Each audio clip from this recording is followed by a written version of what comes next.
evening, ladies as well as gentlemen. Papa Boris here with some more casually ranked. In my last video, I built and then spotlighted a single game of my friend Dan's Death Shaman deck. I imagine there's a lot of folks who are making death-themed Shaman decks because Shamans are a good fit for the death rattle mechanic, but I do like Dan's version of the deck a lot. In the limited time I've spent with it, let's go ahead and play 3 games with it and see how it performs. In the Spotlight video, we played against a Warlock with a homebrew weak deck that had some Murlocs, but it was definitely not a Murloc deck, and just altogether kind of sucked. So we'll see who this priest is. Joffrel the priest. Okay, so we have the curve that we would like. Leper Gnome on turn 1, Creeper on turn 2, and then I can play Baron Rivendare on turn 3. Now, obviously we're up against a priest, so Shadow Word Pain will kill Baron Rivendare. Baron Rivendare is also vulnerable to Cabal Shadow Priest. So are the spiders, so is Leper Gnome, so is most of this deck, actually, now that I think about it. So yeah, this is a bit of a tough deck to play against priests. Here I elected to play the Creeper over the Nerubian because, while the Nerubian would be nice with the Rockbiter weapon, I feel like getting some actual power on the table early on was more valuable. Alright, he passes the turn without healing himself. An interesting choice. Shows a little bit of cockiness, I suppose. I could have coined into the Baron, but let's just get this egg down. I can maybe drop some Ancestral Spirits on it. Hopefully it doesn't get stolen or silenced. Alright, well, I think what I'm going to do here is the following. We're going to... I wish I could play Baron. And then... Oh, I could actually Baron and then trigger the Death Rattle twice. Oh my gosh, that's really good. Oh, yep, okay, yep, almost missed this. Let's play Baron, coin, Rockbiter on my egg. Now I throw the egg at the Senjin, the Death Rattle triggers twice, get 2 4/4s. Can throw the Leper Gnome at the Senjin, its Death Rattle triggers twice as well. And then I hit him, so he's down to 20 health. I have a pair of 4/4s and it's only turn 5. Pretty good. These Ancestral Spirits, not so good. Nah, nope. Not that good. Maybe one of these would be better in the deck than 2.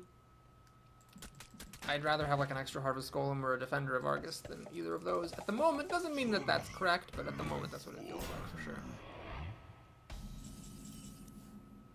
Okay, Undertaker.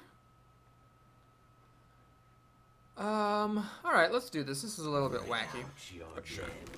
We'll, throw that down. We're gonna throw that down as well. And then I'm just gonna see what the hell happens. So I should get 3 spiders. Oh, and I can't... LOL! The spiders don't come back because the haunted creepers themselves don't come back because, there's no room on the table. So I just wasted 2 Ancestral Spirits for no reason. Well, you know, you live and you learn. I was hoping to have the spiders come back and pump my Undertaker twice. But clearly that's a bit of a non-bow there. Doesn't actually work that way. Now I have no Death Rattle minions on the table, so Baron is useless. And what is he doing? He's giving me a 114 taunt to deal with, which is actually hilariously effective. I don't have anything that really deals with that at all. No silence or anything. Okay, well, let's just throw all my stuff at it, I guess. 3, 4 balls.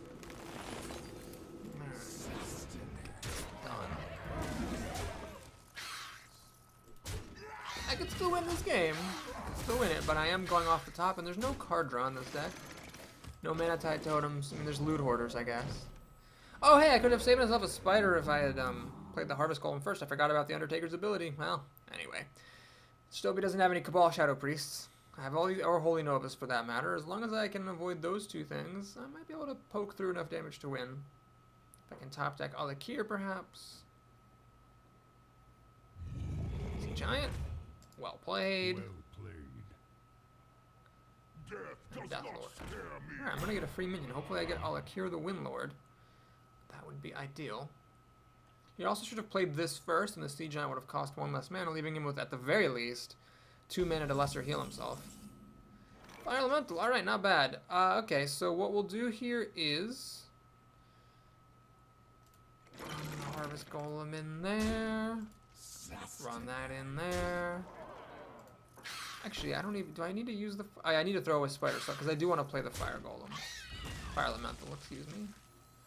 Wait, no! Oh, no. Let's not make the same mistake twice, huh? We need to make sure there's room on the table for my minion to spawn. So let us, in fact, throw away that spider. Get a minion. Stalag, okay, not bad. And we'll play fire elemental. At the face. And go for broke. Going for broke since 1772. Papa B, straight from the streets. Dropping yetis like a DJ drops beats. Another Death Lord. Okay, does he have a Shadow Word Death? I have to assume he does. No Shadow Word Death, amazingly, but he's playing with some very strange cards and making some very strange plays, like not healing himself twice. Inner Fire, okay, well played. I'm still gonna get a free minion though, so that's good. It looks like I'm also gonna get to kill Stalag over here.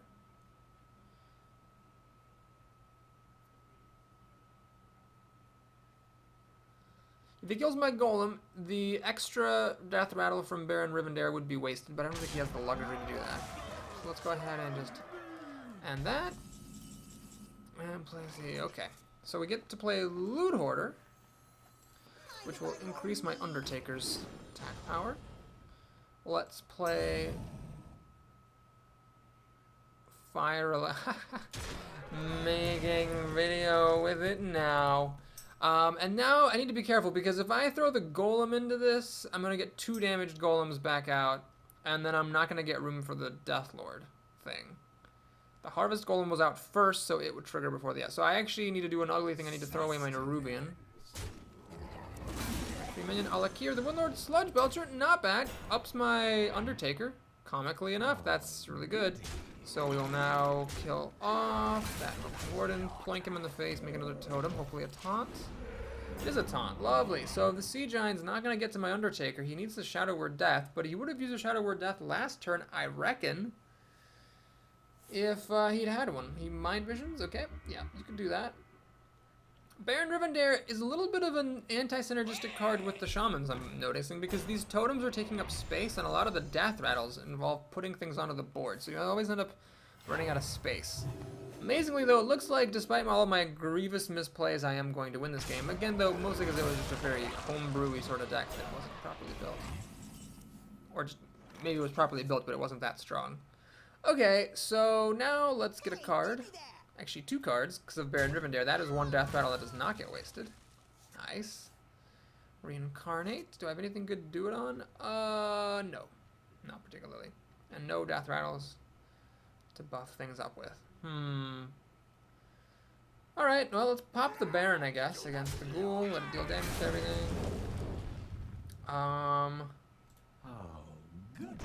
Let's see if I can just kill him. Do I have enough damage?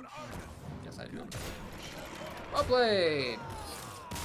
And that is game number 1 in the books. So both the Spotlight video and the first video of the game series is up against pretty weak decks, but this is casually ranked after all. I'm not, at the moment anyway, trying to make it to Legend or anything like that.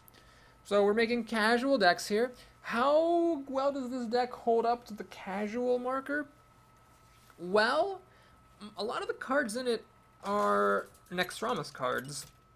So while there seems to be a lot of legendaries, they're all actually legendaries you get for free as long as you have Nextramus, which I assume people do. I don't know why you wouldn't, if you've been playing for a long time. And do I keep this weird opening hand? I mean, as cute as it is, I think I'll just keep the Rockbiter and get rid of the other stuff. Let's get our Leper Gnomes and our Undertakers out here. Okay, that was a mistake. Or not a mistake, it didn't work out well. The expensive cards are Sylvanas and... God, I really wish I'd kept the Nerubian Egg and the Reincarnate. Well, you live and you learn. The Sylvanas, and then Alakir the Winlord. And then everything else is a rare or from Nextramus. So that's actually a pretty good budget deck, I'd say. I would say. Man, I wish I had that egg. That egg would be much better now than the Taunt Totem. Shoot, that mulligan decision could actually cost me the whole game. What to do? Okay, we have a 3-drop coming down. Hopefully I can kill it with a Rockbiter weapon, and I can. Lovely. Alright.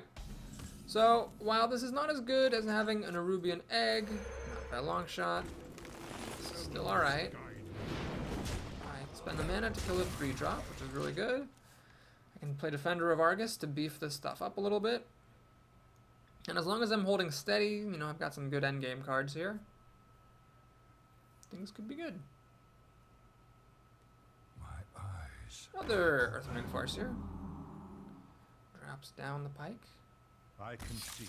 He concedes. Okay, we're not gonna count this. I made a tragic mulligan error, but thankfully I didn't have to pay for it because my opponent conceded, so we're not gonna count that particular game. Let's go ahead and do 2 more games, 2 more actual games, I hope, with the Death Shaman deck.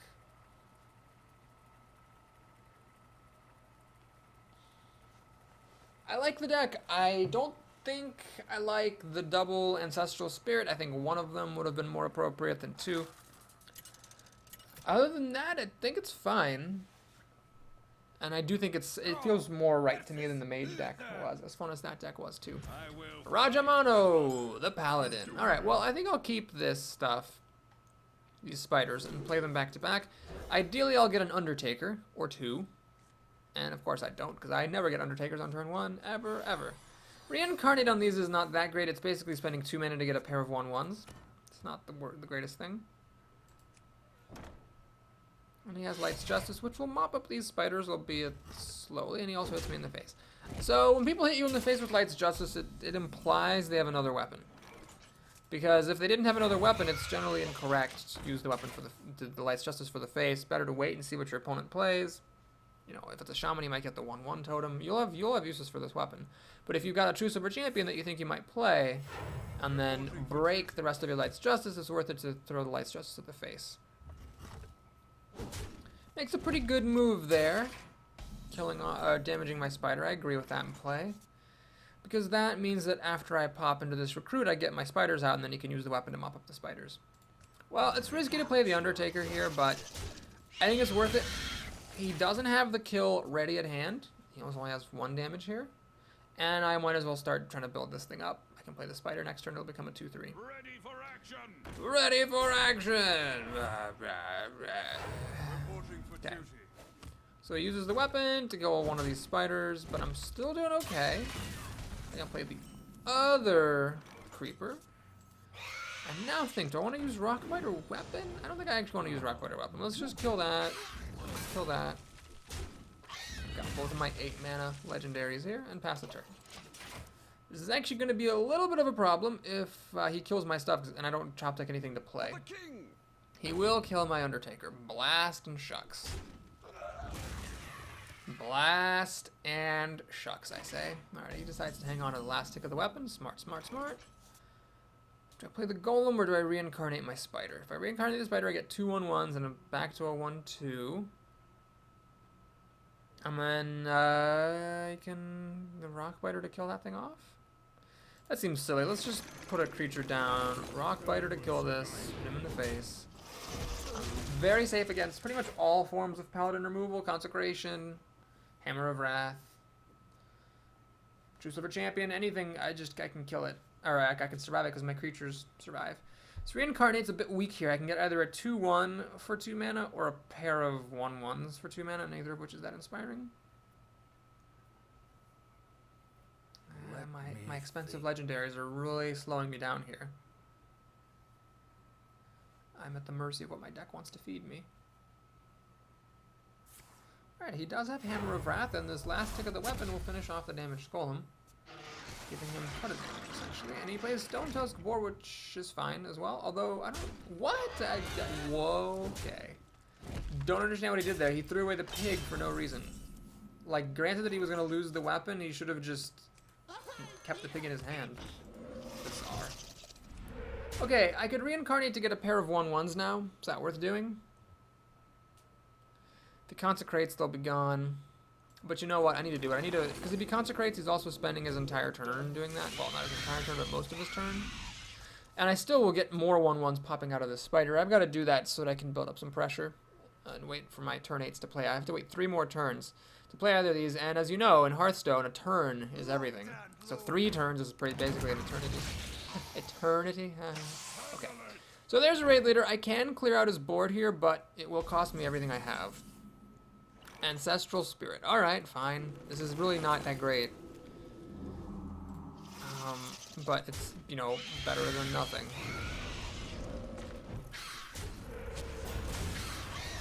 Keeping the board clear, I've got all these Dinker Nord nuggets here, and I've got a pair of 8 mana legendaries, but I still can't play. Would have rather seen a Fire Elemental or something that turn than the Ancestral Spirit, that's for sure. Luckily, my opponent's not doing much either. Stormpike Commando is not that impressive. And I can clear his board still, which is good. Glad I can do that. Rockbiter. Ugh. Alright, so it's Rockbiter that kills Recruit. Blank away. And finally I can play one of these guys next turn, but my opponent has given me tons of time where he hasn't been putting out any pressure. Wouldn't be surprised if this is the turn where he's sort of doing some great things, like playing Tyrion or whatever the hell. Nope, just a Stormwind champion. Alright. What do we do here? Kel'Thuzad? I'm not going to have room for all of my minions. If I play this, though, I have to throw everything else at that. Okay, we'll do this. And we will kill that Stormwind champion.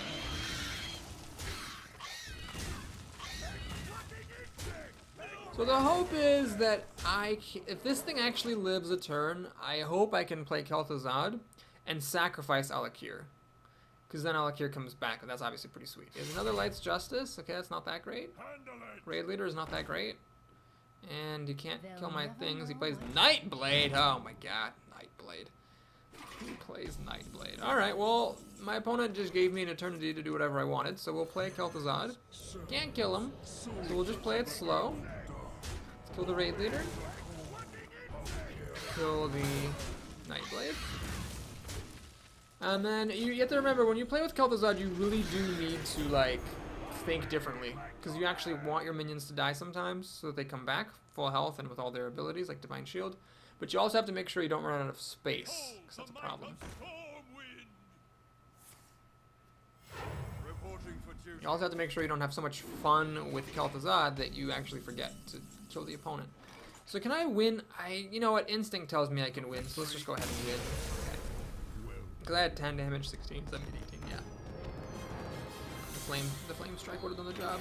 So neither my opponent nor I did much of anything that game, but I had better cards than he did. That was all that game was.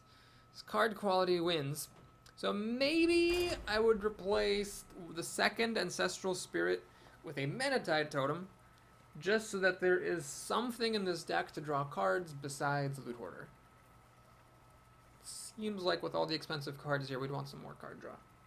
And 2 Ancestral Spirits can be pretty ugly, but I will play the third game with the deck as is. Third in quotation marks, of course, because really this is the fourth game. It's just that one of the games was a really quick concession from the opponent. Alright, we finally have an Undertaker, ladies and gentlemen.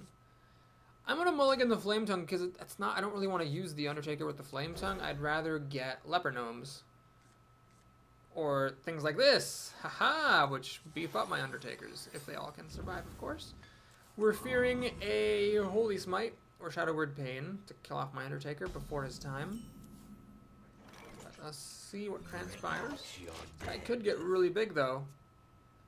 I've got Death Rattle and then Death Rattle, so if he survives the turn, and then the next turn, he could get big. But if he just plays a 3-2 right now, it's over. This will become a 2-3 and it'll trade. Nothing fancy. Alright, now against a 2-3, a little bit of a different story. A little bit of a different story there. In fact, I will just go ahead and coin into Rockbiter. Preserve my interests here. My opponent... Oh, actually remember to attack. Now I can play the Golem next turn. This will become a 3-4, which is, you know, for 1 mana, just absolutely ridiculous. My opponent needs a Shadow Word Pain right here. The Rockbiter weapon is such a good card for early control. That's exactly the kind of thing the mage version of this deck was missing. Alright, he has the Shadow Word Pain, tragically. And a Holy Smite. That gives me a card up, though, because the Winlord draws a card. But he's got the board cleared out, which I'm sure he's very happy about. Alright, Flame Tongue. Flame Tongue and Defender of Argus often don't work well together because if you have something being buffed by a Flame Tongue and you put Defender of Argus in the middle, it'll gain taunt and +1/+1, but it will lose the +2 attack of the Flame Tongue because the Defender of Argus has been put into the middle. That's tricky. Alright, Shadow's Cleric on turn 4 is an abominable play. I could just throw the Golem at it, or I could get greedy and put the Defender of Argus on it, making it a 3/4 and having it live. Let's actually go ahead and do the greedy thing. Seems very strong now. Keep the Golem alive. Kill something, and I'm gonna get the Golem, or get the damaged Golem after the next iteration.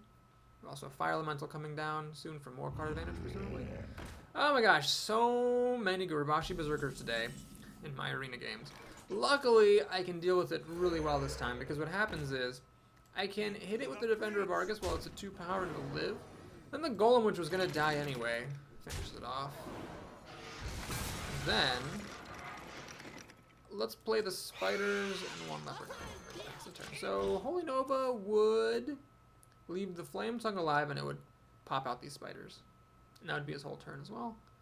So I'd be okay with it, although I'd rather if he didn't have it, of course, because then these guys would deal a lot of damage. Alright, he does not have the Holy Nova, just a Boulder Fist Ogre. Tremendous, tremendous.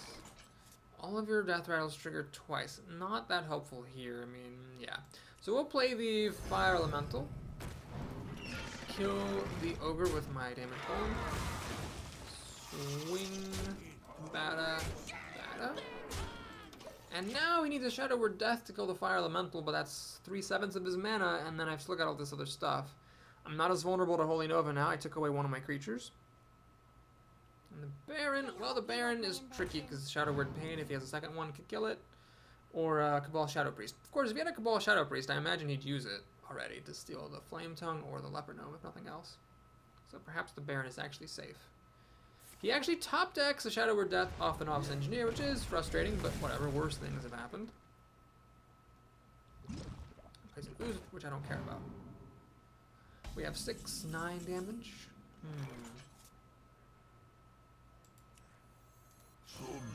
Don't want to risk it. Yeah, I think so. We're just going to go for the face. It's a lot of damage. Leopard Gnomes, 4 more damage, waiting to happen. And then there's 10 damage in minions, plus the Sludge Belcher protecting everything. So what he needs is a Mass Dispel. That would just be, that might actually win in the game. If he had a Mass Dispel, can you imagine? Flame Tongue's gone, damage from Leopard Gnomes is gone, Spider's gone, and then the Sludge Belcher's gone. I mean, that would be just potentially enough to turn the game around. Luckily, if there was a day that Mass Dispel was played, it was not this day, and now we just win. Unless I've gotten really bad at math all of a sudden. There is 6, 9, 12, 14 damage, plus, of course, Leopard Gnomes, and then he concedes. So a perfect record with this deck, which is, again, assuming you have an Extramus, a pretty cheap deck. The legendaries are Sylvanas and what's his face? Alakir, but Sylvanas never even got drawn, and Alakir was, I don't think, that important. He got played, but I mean, I think just a Boulder Fist Ogre would have done mostly the same job that he did there. So that was it. Pretty cheap deck, pretty good. If you enjoyed the video, do please like and or subscribe, and I'll see you again soon. Take care, folks.